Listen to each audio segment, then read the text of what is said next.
আমার স্বামী 15 দিনের জন্য বিদেশে চলে যাওয়ার পর একদিন আমি ব্যায়াম করতে করতে খুব ক্লান্ত হয়ে পড়েছিলাম। তাই 19 বছরের কাজের ছেলেকে দিয়ে তেল মালিশ করতে দিলাম, আর আমার শরীরের সব ক্লান্তি দূর হতে লাগলো। কিন্তু কিছুক্ষণ পর তার হাতের স্পর্শে আমি একটু অস্বস্তি অনুভব করলাম। তারপর যা হলো সেটা শুনলে আপনি অবাক হয়ে যাবেন। আমার নাম অরুন্ধতী, আমি একজন গৃহবধূ। আমার স্বামী রোহিত এবং আমি শহরে বসবাস করি। আমাদের গ্রামে একটি বড় বাড়ি আছে, যেখানে আমি আমার শ্বশুরবাড়ির লোকদের সাথে দীর্ঘদিন ধরে থাকতাম। দীর্ঘ 7 বছর পর আমরা শহরে চলে আসি এবং আমি একসময় গ্রামের ঘরের কাজকর্ম থেকে মুক্তি পাই। কিন্তু এখানে আসার পর আমি নতুন এক সমস্যা নিয়ে পড়লাম। শহরের জীবন যেমন আরামদায়ক, তেমনি কাজের চাপে অনেক কিছুই সামলাতে হয়। আমার এক শৈশবের বন্ধু তনুশ্রী একই শহরে থাকতো। আমি শহরে আসার পর তার সাথে দেখা করতে গেলাম। তনুশ্রী আমাকে দেখে খুব খুশি হলো এবং বলল, অরু, তোমার কাছে একটা অনুরোধ আছে। আমি কিছুদিনের জন্য বাইরে যাচ্ছি। তুমি কি কিছুদিনের জন্য আমার সহকারী সোমনাথকে তোমার বাড়িতে রাখতে পারবে? ওর দেখাশোনা করার কেউ নেই, আর সে তোমার বাড়িতে কাজ করে তোমার সাহায্য করতে পারবে। আমি তনুশ্রীকে বললাম, তুমি তো আমাকে একটা উপকারই করলে। সোমনাথ যদি আমার বাড়িতে থাকে তবে আমিও কিছুটা বিশ্রাম নিতে পারবো। সোমনাথ প্রায় 19 বছরের একটি ছেলে, যে সব ধরনের কাজ করতে সক্ষম। আমি তাকে আমার বাড়িতে নিয়ে এলাম এবং সে দ্রুত কাজ শুরু করে দিল। সে আমার জন্য রান্না করত, ঘরের কাজ করত এবং আমাকে সব ধরনের সাহায্য করত। কিন্তু আমার স্বামীর সাথে আমার সম্পর্ক নিয়ে কিছুটা দুঃখ ছিল। রোহিত প্রায় কাজের জন্য বাইরে থাকত এবং সে আমার শরীরের প্রতি আগ্রহ হারিয়ে ফেলেছিল।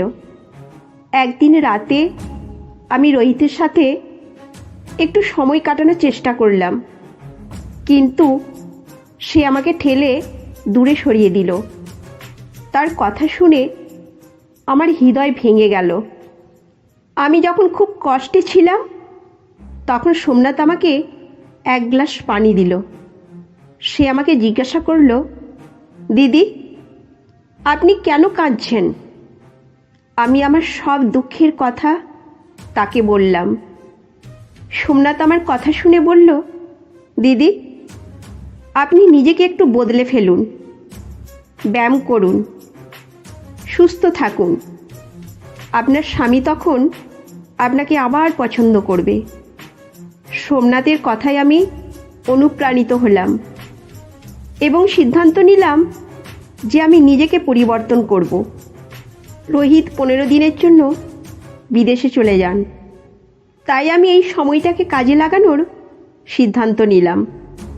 প্রতিদিন সকালে আমি এবং সোমনাথ হাঁটতে যেতাম এবং সে আমার জন্য একটি ব্যায়ামের রুটিন ঠিক করে দিল।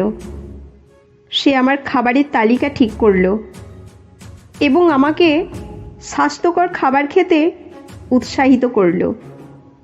একদিন আমি ব্যায়াম করতে করতে খুব ক্লান্ত হয়ে পড়েছিলাম। তখন সোমনাথ বলল, দিদি, আজ আপনি খুব ক্লান্ত, আসুন আজ আমি আপনাকে তেল মালিশ করে দিই। আমি রাজি হলাম, কারণ আমি সত্যিই ক্লান্ত ছিলাম। সোমনাথ আমার পিঠে তেল মালিশ করতে শুরু করলো। তার হাতের কাজ আমার শরীরের সব ক্লান্তি দূর হতে লাগলো। কিন্তু কিছুক্ষণ পর তার হাতের স্পর্শে একটু অস্বস্তি বোধ করলাম। যদিও তার কাজে আমি সাধারণত খুশি ছিলাম, আমি বুঝতে পারছিলাম না কিভাবে প্রতিক্রিয়া জানাবো। তাই আমি চুপচাপ রইলাম। সোমনাথ আমার প্রতিক্রিয়া দেখে থেমে গেল এবং বলল, দিদি, আপনাকে আঘাত করতে চাইনি, দয়া করে আমাকে ক্ষমা করবেন। আমি চুপচাপ ছিলাম, কারণ আমি নিজেও বুঝতে পারছিলাম না কি ঘটেছে। সেদিনের পর থেকে সোমনাথ আরও যত্নবান হয়ে উঠল। সে সবসময় আমার পাশে থাকত এবং আমার শরীরের পরিবর্তনগুলো নিয়ে গর্ববোধ করত। আমি লক্ষ্য করলাম সেই 15 দিনে আমাদের মধ্যে একটি বিশেষ সম্পর্ক গড়ে উঠেছে। রোহিত যখন ফিরে এলো, সে আমার পরিবর্তন দেখে অবাক হয়ে গেল। সে আমাকে প্রশংসা করল এবং বলল, অরুন্ধতী, তুমি এত সুন্দর এবং ফিট হয়ে গেছো। আমি তোমাকে নতুন করে ভালোবাসতে শুরু করেছি। আমি হাসি মুখে তার কথা শুনলাম এবং মনে মনে ভেবেছিলাম, এই পরিবর্তনের পিছনে সোমনাথের প্রচেষ্টা কতটা মূল্যবান। কিন্তু আমি বুঝতে পারলাম সোমনাথের সাথে আমার সম্পর্ক আরও গভীর হয়েছে, যা বন্ধুত্বের সীমা ছাড়িয়ে গেছে। আমি জানি না ভবিষ্যতে এই সম্পর্ক কোথায় গিয়ে দাঁড়াবে, কিন্তু আমি জানি সোমনাথ আমাকে যা দিয়েছে তা কখনো ভুলতে পারবো না। এই গল্পটি আমাদের শিখিয়ে দেয় যে সম্পর্কের মধ্যে সমস্যা এলে আমরা সঠিক পথে নিজেদের উন্নত করতে পারি। নিজের যত্ন নেওয়া, মানসিক ও শারীরিক সুস্থতা বজায় রাখা সম্পর্কের উন্নতিতে গুরুত্বপূর্ণ ভূমিকা রাখে। তবে আমাদের ব্যক্তিগত সীমারেখা ও নৈতিকতার প্রতি সচেতনতা থাকা উচিত, যাতে আমরা ভুল সিদ্ধান্তে না পৌঁছাই। মানুষের সম্পর্কের গভীরতা অনেক সময় আমাদের ভাবনার বাইরে চলে যেতে পারে, কিন্তু তা নিয়ন্ত্রণে রাখা আমাদের ব্যক্তিগত দায়িত্ব। সঠিক চিন্তাভাবনা এবং সচেতনতা আমাদের জীবনের সঠিক পথে নিয়ে যেতে পারে। তো বন্ধুরা, এই গল্পটি যদি আপনাদের ভালো লেগে থাকে তাহলে অবশ্যই চ্যানেলটি সাবস্ক্রাইব করবেন এবং আপনার মূল্যবান মতামত জানাবেন।